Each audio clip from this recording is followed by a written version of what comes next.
is a blessing. We call the bamboo forest temple.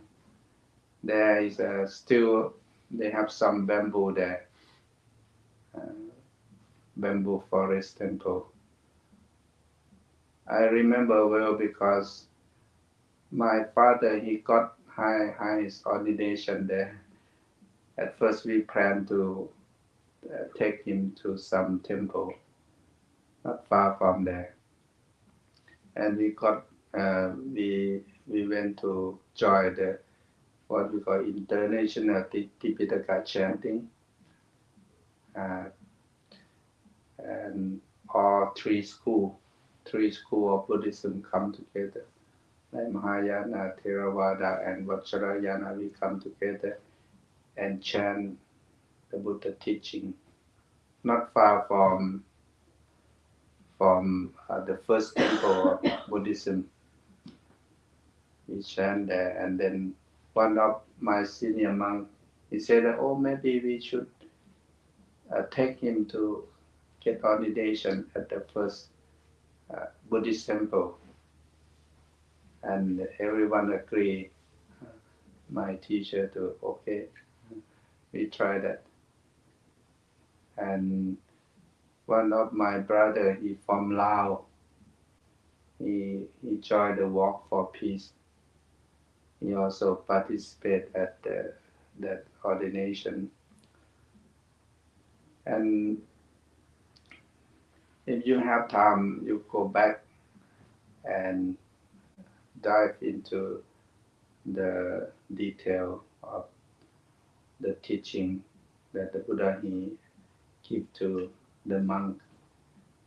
Just only what we call three and a half, and in Pali we call kata. Kata is the stanza, like three very short, like maybe a couple sentences, but it's very deep and profound in the meaning. You go back and study more. That is one of the chanting that we chant today. We start from Sappapa Passa Akaranang, that we make and at the Buddha garden. You see, we put some sentence there that from the teaching that the Buddha he gave to 1,250 Arahanta monks. Sappapa Passa Akaranang, avoid evil. Kusalatsu Pasampata, but in the book they make mistake. Kusalatsu Pasampata means be good or do good things, and Sacitta Pariyotapanang, purify your own mind or calm, clear and clean your mind, something like that. That is the first kata, the first stanza. And the second one, I think, the second one is very important to the Buddha. He said that Khanti Paramang Tapotitika. Khanti mean patient.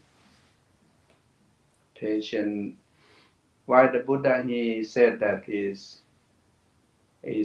supreme practice, or is the highest practice at that time, because in the Buddha time, the monk or the priest, other priests, they like to practice what we call tappa. Tappa is the way of practice to burn your defilement or to kill your defilement. But the way they did it in the Buddha time, they torture their body. I went to India, and in the summertime, me and my friend, we catch the the bus. We travel from place to place. We spend only 5,000 rupee, maybe 100 something, $100. Like we share, like each one 5,000 rupee we share, and we ride the bus from city to city, and we stop at the place that they call the holy place. The holy place we call Lusikesh or Haritava. You can go and check that there is the Ganges River, the holy river, where the holy river go. We stop at Rishikesh, that is the home of Hindu priests.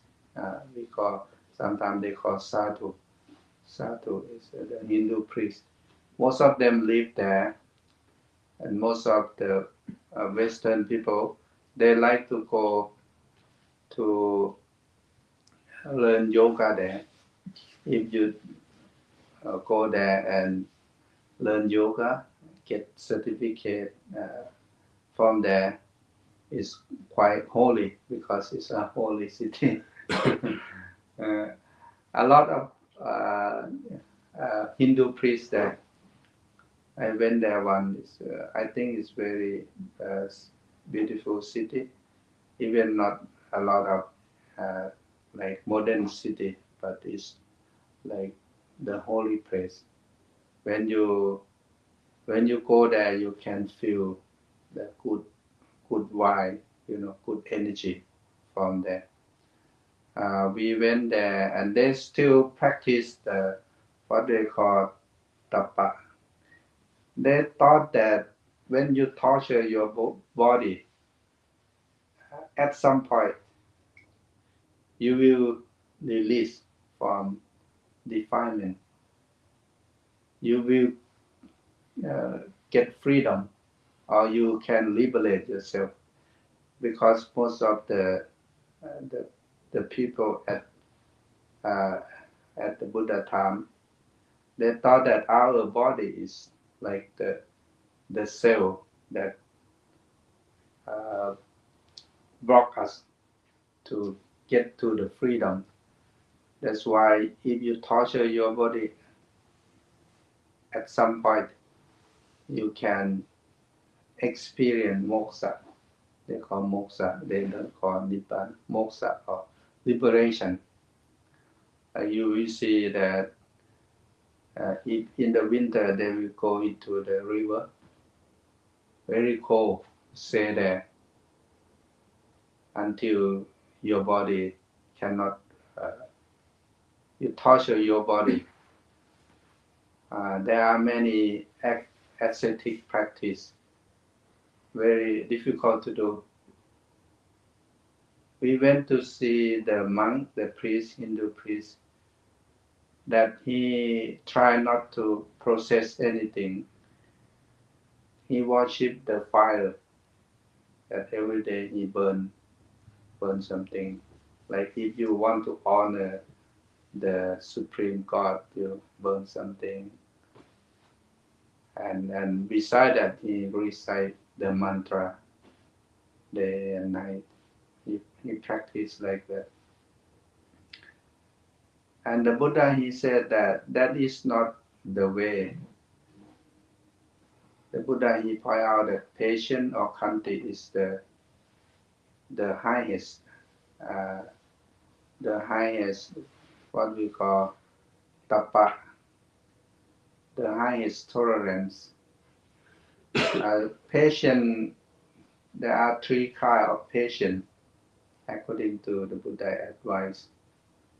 The first one is to deal with the external things, like maybe weather, or being late, hot, cold, hungry, thirsty.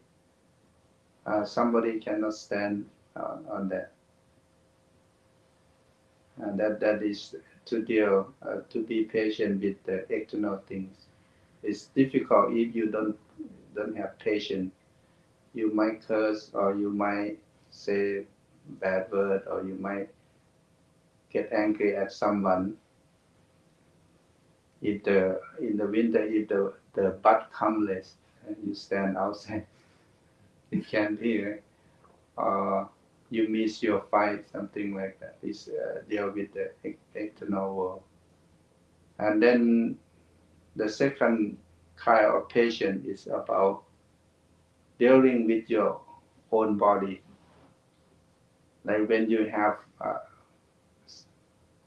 a physical problem, like when you got sick, when maybe your body doesn't go the way that you want, doesn't function, like why I have to have this pain or that pain.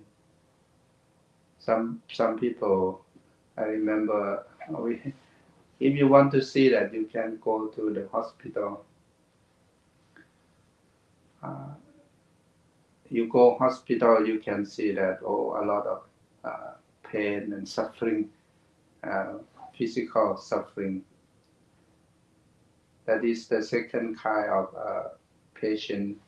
You have to be patient with the physical problem.